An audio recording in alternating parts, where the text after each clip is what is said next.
सबों को कहना है खतियानी जोहार। जोहार अब नहीं चलेगा। जोहार जो था ये बाहरी लोग भी ऐसे बोलते हैं जैसे good morning, good evening, good afternoon बोलते हैं, लेकिन खतियानी बोलने से तमाम लोग पीछे हट जाते हैं। खतियान वो दस्तावेज है जो हमें पहचान देती है। मैं प्रतिज्ञा करता हूँ कि मेरे जो भी कदम उठेंगे झारखंड और झारखंडियों के हित में उठेंगे। और इसके लिए मुझे जिस किसी से भी टकरानी पड़े हम लोग जरूर टकराएंगे। चाहे वो सिर्फ पर बैठा पदाधिकारी क्यों ना हो, या फिर विधायक सांसद, मंत्री या मुख्यमंत्री क्यों नहीं हो, और अपने अधिकार को, अपने मान सम्मान को, अपनी पहचान को छीन के लेंगे। तो हमारे ही लोगों ने हमारे ही ऊपर अत्याचार करने का काम किया। जो शीर्ष नेता कहे जाते हैं वैसे वैसे नेताओं ने हमारे ऊपर शोषण किया है, हमारा दोहन किया है और हमारी पहचान को मिटाने की कोशिश की है। खतियान वो दस्तावेज है जो हमें पहचान देती है और आने वाली नस्लों को अपनी मातृभूमि में अधिकार देगी।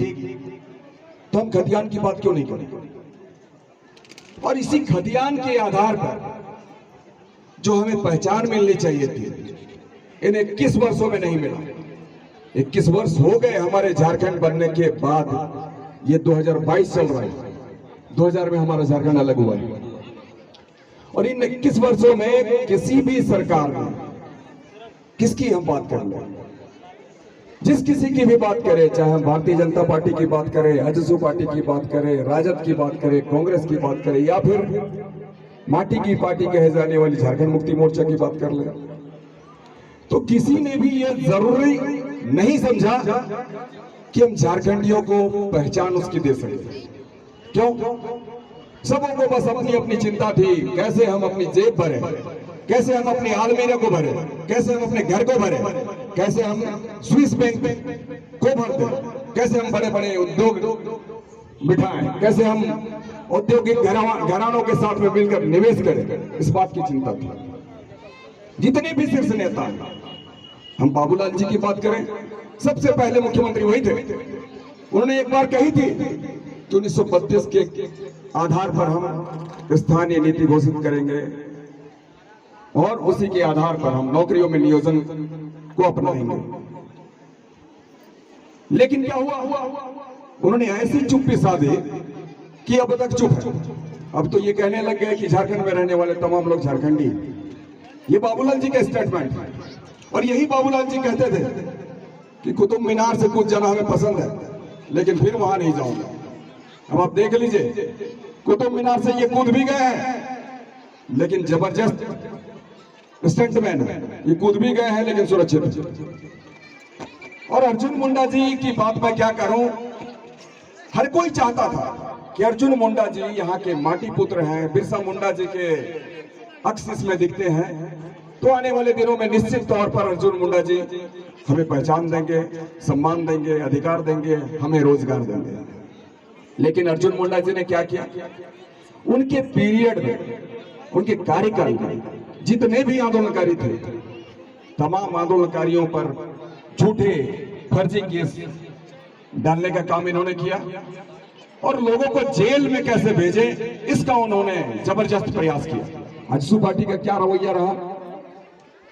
हमेशा सरकार में रहे, लेकिन उन्होंने कभी इस बात की चिंता नहीं की कि हम कैसे झारखंडियों को पहचान दिलाएं, कैसे उसके साथ न्याय दें, कैसे एक एक आंदोलनकारियों को सम्मान दें और कैसे यहाँ के भूमि पुत्र और पुत्रियों को रोजगार दें। खतियान के आधार पर स्थानीय नीति, नियोजन नीति कैसे परिभाषित करें, इसकी कभी चिंता नहीं करें। जब 2016 की बात हम करें, 2014 में जो रघुवर जी की सरकार बनी, उस सरकार में रघुवर जी ने एक नीति बनाई। हम नीति भी आपको बताना चाहते हैं। खतियान की बात यहाँ से शुरू होती है, उससे पहले से हमारा संघर्ष रहा है, लेकिन रघुवर जी के कार्यकाल में थोड़ा ज्यादा विरोध झेलना पड़ा रघुवर जी को। उन्होंने 6 कंडिका वाली एक नीति बनाई। बहुत अच्छे तरीके से आप लोग समझिएगा, सुनिएगा, ताकि आप लोग चौक चौराहा में, टोला मोहल्ला में, अपने कस्बे में, अपने गांव में, अपने समाज में इन सारी चीजों को बता सकें। रघुवर जी के अनुसार जो नीति बनाई गई उसमें ये कहा गया, ये जो 6 कंडिका है, 6 कंडिका 6 बिंदु वाली नीति, उसमें अगर कोई भी व्यक्ति एक भी बिंदु को फुलफिल करता है तो वो झारखंडी कहलाएगा।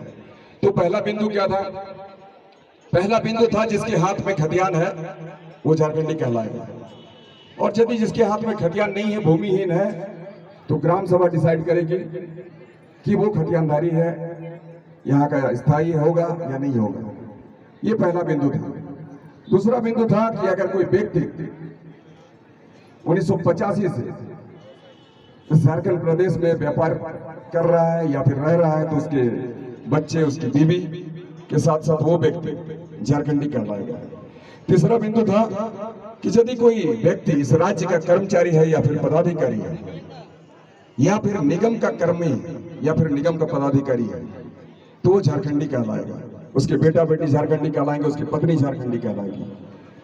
चौथा जो बिंदु था उसमें था कि अगर कोई भारत सरकार का कोई पदाधिकारी या फिर भारत सरकार का कर्मी इस राज्य में रह रहा है तो इस राज्य का स्थानीय व्यक्ति कहलाएगा, उसके बेटा बेटी व्यक्ति झारखंडी कहलाएंगे, उसकी पत्नी झारखंडी कहलाएगी। पांचवा जो था कि अगर कोई संवैधानिक पद पर है या फिर विधिक पद पर व्यक्ति है तो वो व्यक्ति झारखंडी कहलाएगा, उसके बेटा बेटी और पत्नी झारखंडी कहलाएगा।